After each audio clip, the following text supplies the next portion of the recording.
What's up guys? For today's video, uban nimi mga laag diri sa The Food Park, Roro, Cordoba. So nindot kay diri guys sa labi na magabi kay makita gid mo ang sunset. So atong i-discover unsa ang nagkalaing-laing baligya. So naani diri sila maduaan, klase-klase nga pagkaon ug kung giuhaw na ka naapod ni sila yung mga drinks.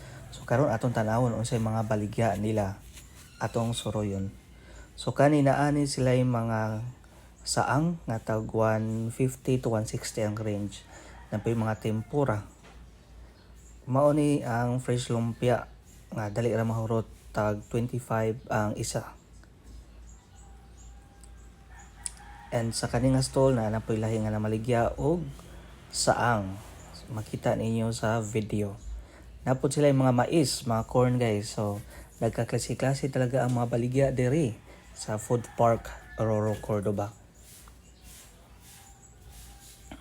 So naapod sila yung mga drinks nga inyong kapilian. O kani guys, naapod sila yung nachos nga gipilahan gud ni siya. Naapod sila yung mga mani. So nagkaklasing-klasing dai pagkaon. Nakita niyo sa mga price na tag chicken pastel nga tag 35.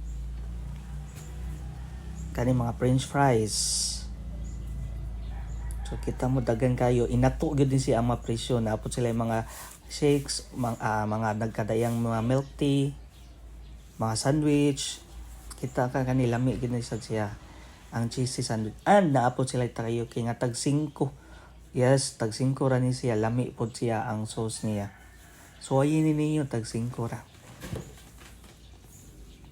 Og kung giuhaw na ka, naapod sila fresh boko og nagkadayang klase-klase nga drinks. Maura to.